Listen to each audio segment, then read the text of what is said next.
Finally ರಾಯರ ದರ್ಶನ ಮುಗಿಸ್ಕೊಂಡು ಬಂದು ಸಿನಿಮಾ ನೋಡಿದಿರಿ, ಆಡಿಯನ್ಸ್ ರೆಸ್ಪಾನ್ಸ್ ನೋಡ್ತಾ ಇದ್ದಾರೆ, ಏನು ಅನ್ಸುತ್ತೆ? ಬಹಳ ಖುಷಿ ಆಗ್ತಾ ಇದೆ. ನಾವು ತುಂಬ ಕಾನ್ಫಿಡೆಂಟ್ ಆಗಂತೂ ಇದ್ವಿ ಇದು ಹಿಂಗೆ ರೀಚ್ ಆಗುತ್ತೆ, ಯಾಕಂದರೆ ಆ ಥರದ ಪ್ರಾಡಕ್ಟ್ ನಮ್ಮ ಹತ್ರ ಇದೆ ಅಂತ ನಮ್ಗೆ ಖಂಡಿತವಾಗ್ಲೂ ಗೊತ್ತಿತ್ತು. ನಾವು ಯಾವಾಗ ಅದನ್ನು ನಾವು ಎಡಿಟಿಂಗ್ ಟೇಬಲ್ ಆಗಿರ್ಬೋದು, ಫೈನಲಲ್ಲಿ ನೋಡಿರ್ಬೋದಾಗಿರ್ಬೋದು, ಅಥವಾ ನಾವು ಫೈನಲ್ ಕಾಪಿ ನೋಡಿದಾಗಿರ್ಬೋದು, ಅಥವಾ ಯಾರು ತೋರಿಸಿದ್ವಿ ನಾವು ಟೆಕ್ನಿಷಿಯನ್ಸ್ಗಳಿಗೆ, ಎಲ್ಲರದು ಇದೇ ರೆಸ್ಪಾನ್ಸೇ ಇದ್ದಿದ್ದು. ಈ ಪಿಕ್ಚರ್ ತುಂಬ ಬೇರೆ ಥರದಾಗುತ್ತೆ, ತುಂಬ ದೊಡ್ಡದಾಗುತ್ತೆ ಆ್ಯಂಡ್ ತುಂಬ ಮನಸ್ಸಿಗೆ ನಾಟುತ್ತೆ ಅಂತ ಅಂದ್ಬಿಟ್ಟು ಅಂತ. ಸೊ ಅದೇ ಒಂದು ರೆಸ್ಪಾನ್ಸು. ಯೂಶಲ್ಲ ಪಿಕ್ಚರ್ ಚೆನ್ನಾಗಿದೆ, ಪಿಕ್ಚರ್ ಸಖತ್ತಾಗಿದೆ ಅನ್ನೋದು ಕೇಳಿದ್ದೀನಿ ನಾನು. ನನಗೆ ಫಸ್ಟ್ ಟೈಮು ಫ್ಯಾನ್ಸು ಇವರೆಲ್ಲ ಬಂದು ಥ್ಯಾಂಕ್ ಯು ಅಂತ ಹೇಳ್ತಿದ್ದಾರೆ. ಸೊ ಅದು ತುಂಬ ಸ್ಪೆಷಲ್ ಆಗ್ತದೆ ಸರ್. ಎಲ್ಲೋ ದರ್ಶನ್ ಸರ್ಗೆ ನಿಮ್ಮ ಮೇಲೆ ಯಾಕೆ ನಂಬಿಕೆ, ಅತಿಯಾದ ನಂಬಿಕೆ ಯಾಕೆ ಅಂತ ಎಲ್ಲ ಕಡೆ ಒಂದು ಕ್ವಶನ್ ಅದಕ್ಕೆ ಇವತ್ತು ಉತ್ತರ ಸಿಕ್ತು ಅಂತ ಅದು ನೀವು ಹೇಳಬೇಕು ಸರ್ ನನಗೆ. ಯಾಕೆಂತಂದರೆ ಅದೇ ಯಾವತ್ತಿದ್ರು ಅಷ್ಟೇ ಸರ್, ಅಥವಾ ಸೂಪರ್ ಸ್ಟಾರ್ ಒಂದು ಜವಾಬ್ದಾರಿ ಒಂದು ಸಿನಿಮಾ ಮಾಡೋದು ನಾವು. ಸೊ ಅದನ್ನು ಶ್ರದ್ಧೆ ಭಕ್ತಿಯಿಂದ ಮಾಡೋಕ್ಕೆ ಪ್ರಯತ್ನ ಪಡ್ತೀನಿ. ಈ ಸಿನಿಮಾ ಇವತ್ತು ಗೆದ್ದಿಲ್ಲ, ಈ ಕಥೆನ ಯಾವಾಗ ದರ್ಶನ್ ಸರ್ ಓಕೆ ಮಾಡಿದ್ರಲ್ಲ ಅವತ್ತೇ ಗೆದ್ದಿರೋ ಸಿನಿಮಾ ಇದೆ. ಯಾಕಂದರೆ ಈ ಥರ ಕಥೆನ ಓಕೆ ಮಾಡೋದು ಕಷ್ಟ, ಒಬ್ಬರು ಸೂಪರ್ ಸ್ಟಾರ್ ಓಕೆ ಮಾಡೋದು ಕಷ್ಟ. ಸೊ ಅಂಥದ್ದೊಬ್ಬ ಮಾಸ್ ಸೂಪರ್ ಸ್ಟಾರ್ ಅದನ್ನು ಓಕೆ ಮಾಡ್ತಾರೆ ಅಂತಂದರೆ ಅಲ್ಲಿ ಗೆಲುವು ಸರ್, ನಿಜವಾದ ಗೆಲುವು ಅಲ್ಲಾಗಿದೆ. ದರ್ಶನ್ ಸರ್ ಸಿನಿಮಾ ಅಂದರೆ ಫೈಟು ಮಾಸು ಡೈಲಾಗ್ಸ್ ಎಲ್ಲ ಸಿಕ್ಕಾಪಟ್ಟೆ ಎಕ್ಸ್ಪೆಕ್ಟೇಷನ್ ಮಾಡ್ತಾರೆ ಅವ್ರ ಫ್ಯಾನ್ಸ್ ಫಸ್ಟ್ ಶೋ ನೋಡ್ಬೇಕಾದ್ರೆ. ಆದರೆ ಆ ಹಂಗರ್ ಇದೆಯಲ್ಲ, ಆ ಹಂಗರ್ನ ನೀವು 1.5 ಗಂಟೆ ಮೇಂಟೈನ್ ಮಾಡಿ, ಅಂದರೆ ಈಗ ಹೊಡಿತಾರೆ ಅಂತ ಅದು ಹೇಗೆ ಸಾಧ್ಯ ಆಯಿತು ಸರ್? ಅದು ಹೆಂಗೆ ಧೈರ್ಯ ಮಾಡಿದ್ರಿ ಸರ್? ಅದು ಕೆಲವೊಂದು ಟೈಮ್ ಏನಾಗುತ್ತೆ, ತುಂಬ ಹಸುವಾದಾಗ ಒಂದು ಊಟ ಕೊಟ್ಟರೆ ಅದ್ರ ಟೇಸ್ಟೇ ಬೇರೆ ಇರುತ್ತೆ. ನೀವು ಹೊಟ್ಟೆ ತುಂಬ ಊಟ ಕೊಟ್ಟಾಗ ಬೇರೆ ಟೇಸ್ಟ್ ಇರುತ್ತೆ. ಸೊ ಆ ನಿಟ್ಟಿನಲ್ಲಿ ಇದ್ರಲ್ಲಿ ಒಂದೇ ಬ್ರದರ್ ನಾವು ಮಾಡ್ತಾ ಹೋಗಿದ್ದು. ದರ್ಶನ್ ಸರ್ ನಮ್ಗೆ ಅದೇ ಹೇಳಿದ್ದು, ಯಾವುದೇ ಕಾರಣಕ್ಕೂ ಯಾವ ಸೀನು ದರ್ಶನ್ಗೋಸ್ಕರ ಸೀನ್ ಇದು, ಈ ದರ್ಶನ್ಗೋಸ್ಕರ ಮಾಡಬೇಕು ಅದು ಬೇಡ. ಇಡೀ ಸಿನಿಮಾ ಇಡೀ ಸ್ಕ್ರಿಪ್ಟು ಕಾಟೇರನ್ಗೋಸ್ಕರ ಆಗಬೇಕು. ಇದು ಕಾಟೇರ ಮಾಡ್ತಾನ, ಇದು ಕಾಟೇರನ ಪಾತ್ರ ಮಾಡುತ್ತಾ ಅಷ್ಟೇ ತಲೆಯಲ್ಲಿರಬೇಕು ಅಂತ ನಾವು ಪೂರ್ತಿ ನಾನು ಜಡೆ ಸ್ಕ್ರಿಪ್ಟ್ ಮಾಡ್ಬೇಕಾದ್ರೆ ಇದು ಕಾಟೇರ ಇದ್ದರೆ ಹಿಂಗೆ ಮಾಡ್ತಾನ. ಸೊ ಹಾಗಾಗಿ ನಿಮ್ಗೆ ಆ ವೇಟಿಂಗ್ ಬರುತ್ತೆ ಆ ಥರ. ಇದು ನಿಜವಾದ ಕಥೆನಾ ಸರ್? ರಿಯಲ್ ಸ್ಟೋರಿನೇ? ಹೌದು. ನಿಮಗೇನು ಓಪನಿಂಗ್ ಅಂದರೆ ಇನ್ಸ್ಟೆಂಟ್ಸ್ಗಳಿದೆಲ್ಲ ನೀವು ಗೂಗಲ್ ಮಾಡಿ ನೋಡಿದ್ರೆ ಒಂದಷ್ಟು ಇನ್ಸ್ಟೆಂಟ್ಗಳು ಸಿಗುತ್ತೆ. ಲಾಸ್ಟ್ ನಾವು ಮೆಸೇಜ್ ಹೇಳಿದ್ದು ಏನು ವಿಷಯಕ್ಕೆ ಅನ್ನೋದು ಅದು ಇವತ್ತಿನವರೆಗೂ ಪೇಪರ್ಗಳು ತೆಗೆದ್ರೆ ಆ ವಿಷಯ ಬರ್ತಾನೆ ಇದೆ ನಿಮಗೆ.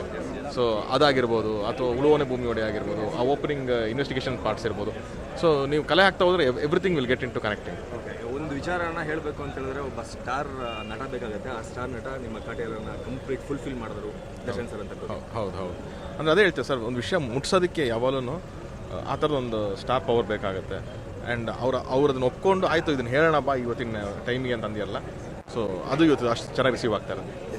ಏನು ಹೇಳಬೇಕು ಅಂದರೆ ಇದೇ 10 ವರ್ಷದಿಂದ ಸಾರಥಿ ಟೈಮಲ್ಲಿ ದಿನಕರ್ ಸರ್ಗೆ ಈ ಥರ ಮುತ್ಕೊಂಡಿದ್ರು ಜನ.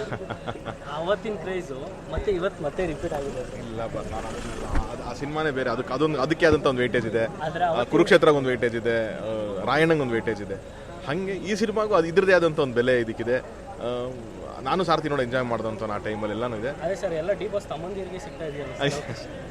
ಏನಿಲ್ಲ, ಒಂದು ವಿಶೇಷವಾದ ಪ್ರೀತಿ ನಮಗೆ ಅಷ್ಟೇ, ಆ್ಯಂಡ್ ಒಂದು ಜವಾಬ್ದಾರಿ ಅಂತ ಇರುತ್ತೆ, ಅದಕ್ಕೋಸ್ಕರ ಆಗಿದೆ. ಸೊ ಇವತ್ತೆಲ್ಲರೂ ಫ್ಯಾನ್ಸ್ ಎಲ್ಲ ಖುಷಿ ಪಡ್ತಿರೋದು, ಅದಕ್ಕಿಂತ ಇನ್ನೇನು ಖುಷಿ ನನಗೆ ಬಂದಿಲ್ಲ. ಸರ್, ಇನ್ನು ಲಾಸ್ಟ್ ಕೊನೆಯದಾಗಿ ಸಿನಿಮಾ ಡ್ಯೂರೇಷನ್ ಮೇಲೆ ಒಂಚೂರು ಕ್ವಶನ್ಗಳಿತ್ತು. ನೀವು ಆಡಿಯನ್ಸ್ ಜೊತೆ ಕೂತ್ಕೊಂಡು ನೋಡಿದಾಗ ಅಲ್ಲ, ನನಗೆ ಆಡಿಯನ್ಸೇ ನಾವು ಇದಕ್ಕೂ ಮುಂಚೆ ನಾವು ಒಂದು ಸಿನಿಮಾನ ಥಿಯೇಟ್ರ್ ತರ್ತೀವಿ ಅಂತಂದಾಗ ಅದ್ರ ಹಿಂದೆ ಒಂದಷ್ಟು ಜನ ನೋಡಿರ್ತಾರೆ, ಒಂದಷ್ಟು ಜನ ಅದ್ರ ಬಗ್ಗೆ ವರ್ಕ್ ಮಾಡಿರ್ತೀವಿ. ಒಂದು ಮಣ್ಣಿನ ಕತೆ, ಒಂದು ಪ್ರಾಪರ್ ಆಗಿರೋ ಒಂದು ವಿಷಯ ಹೇಳಬೇಕು ನಾವು ಅಂತಂದರೆ ಅದಕ್ಕೆ ಟೈಮ್ ಅಂತಲೇ ಇಂಪಾರ್ಟೆಂಟ್ ಆಗಲ್ಲ. ನೀವು ಆ ವಿಷಯ ಹೇಳಲೇಬೇಕಾಗುತ್ತೆ. ಇಲ್ಲಾಂದರೆ ತುಂಬ ಅರ್ಜೆಂಟ್ಸಲ್ಲಿ ಏನೋ ಆಗಿಬಿಡುತ್ತೆ, ಇಂಪ್ಯಾಕ್ಟ್ ಆಗಲ್ಲ. ಯಾಕಂದರೆ ದಿಸ್ ಇಸ್ ನಾಟ್ ಒಂದು ಸಿಂಪಲ್ ಕತೆ ಅಲ್ಲ, ಇದೊಂದು ಎಮೋಷ್ನಲ್ ಡ್ರಾಮಾ ಅಲ್ವಾ. ಹಾಗಾಗಿ ನಿಮ್ಗೆ ಅಷ್ಟು ಟೈಮ್ ತೊಗೊಳತ್ತೆ. ಬಟ್ ನನಗೆಲ್ಲ ಅದೇ ಹೇಳ್ತಿರಲ್ಲ, ಯಾರು ಒಬ್ರು ಓಕೆ ನೀವೇ ನೋಡೋದಲ್ಲ ಪಿಕ್ಚರ್, ಓಕೆ ಇಲ್ಲಿ ಬೋರ್ ಆಗ್ತಿದೆ, ಇಲ್ಲೇನೋ ಇದೆ ಅಂತ ಅನಿಸ್ತಾ ಇದೆ ಅಷ್ಟೇ ನಿಮಗೆ. ಸರ್, ಕೊನೆಯದಾಗಿ ಕೇಳಬೇಕಾಗಿದೆ ಸರ್, ಇವತ್ತು ಎಲ್ಲ ರೆಕಾರ್ಡು ಬ್ರೇಕ್ ಮಾಡಿದೆ ಕಾಟೇರ. ಅಡ್ವಾನ್ಸ್ ಬುಕಿಂಗಲ್ಲೇ 2 ಕೋಟಿ ಕಲೆಕ್ಷನ್ ಆಗಿದೆ, ದಾಟಾಗಿದೆ. 12 ಗಂಟೆಯಿಂದ ಶೋ ಸ್ಟಾರ್ಟ್ ಆಗಿದೆ. ಪರ್ಮನೆಂಟ್ ಆಗಿ ನಿಮ್ಮ ಹೆಸರು ಇಂಡಸ್ಟ್ರಿಯಲ್ಲಿ ದಾಖಲಾಯಿತು ದರ್ಶನ್ ಸರ್ ಜೊತೆಗೆ. ಏನಪ್ಪ ಅಂತ ಹೇಳಿದ್ರೆ ಎಲ್ಲ ರೆಕಾರ್ಡ್ನು ಬ್ರೇಕ್ ಮಾಡಿ ಕಲೆಕ್ಷನ್ ಕೊಟ್ಟಂತ ನಿರ್ದೇಶಕ ಕೊಟ್ಟಂತ ಎಷ್ಟು ಖುಷಿ ಸರ್. ಇದು ದರ್ಶನ್ ಸರ್ಗೇನು ಹೊಸ್ತಲ್ಲ, ರೆಕಾರ್ಡ್ ಮಾಡೋದಾಗಿರಲಿ, ರೆಕಾರ್ಡ್ನ ಬ್ರೇಕ್ ಮಾಡೋದಾಗಿರಲಿ ದರ್ಶನ್ ಸರ್ಗೆ ಹೊಸ್ತಲ್ಲ.